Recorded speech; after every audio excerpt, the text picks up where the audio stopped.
Breaking. Kanu's legal team battles to end Sokoto detention. Court in session now. Federal High Court in Abuja is currently hearing what could be the most consequential motion in Mazi Nnamdi Kanu's case since his life sentence was handed down last November. This isn't about his freedom anymore.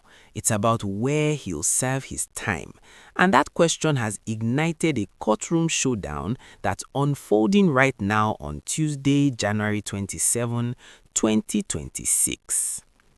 The central issue: a prison 600 miles away. Kanu remains in Sokoto Correctional Center, hundreds of kilometers from Abuja, and he's not in the courtroom today. That physical absence is precisely what his legal team, led by barrister Aloy Ejimakor, is challenging.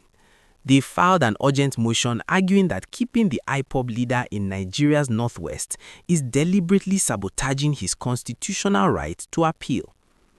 Ejimakor's argument was sharp and direct. "My lord, how can a man appeal a life sentence when his lawyers have to travel through bandit-infested roads to Sokoto just to get a signature?" He's framing the Sokoto placement not as routine prison protocol, but as what he called a wall of silence built to cut Kanu off from the world. The government's defense: security over convenience. Federal prosecutors aren't backing down. They're citing Justice Omoto's own ruling from last year, which explicitly stated that Kuje Prison was unsuitable for Kanu due to jailbreak risks and his influence over other inmates. Their position today is straightforward: bringing Kanu back to Abuja would invite chaos to the capital. The security argument carries weight, especially given recent tensions and the government's stated concerns about IPOB's organizational capacity. What's actually at stake? Beyond the immediate question of location, this hearing touches something deeper. Kanu's lawyers claim he's being denied meaningful access to his case files, his medical care, and his legal representation. The distance to Sokoto isn't just inconvenient, it's allegedly preventing him from mounting an effective appeal against a life sentence. There was also significant debate about virtual participation. Kanu's team requested a video link from Sokoto so he could address the court directly and demonstrate his conditions to the judge. The court took a recess to consider these arguments. The broader context: this case is drawing attention beyond Nigeria's borders.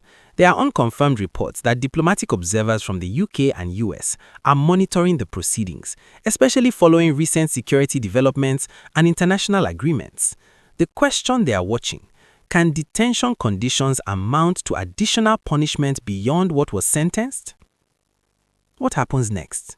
The judge will rule on whether Kanu should be transferred to a facility closer to Abuja, possibly back to Kuje, or to a southeastern location, or whether the Sokoto placement stands. If the motion succeeds, we could see a major security operation to relocate him within days. If it fails, Kanu remains in the northwest indefinitely, while his appeal process continues under these challenging circumstances. The court is expected to deliver its decision today. This ruling will set important precedent about the rights of convicted persons to meaningful legal access during appeals, regardless of security classifications. What are your thoughts on balancing security concerns with legal access rights in high-profile cases like this?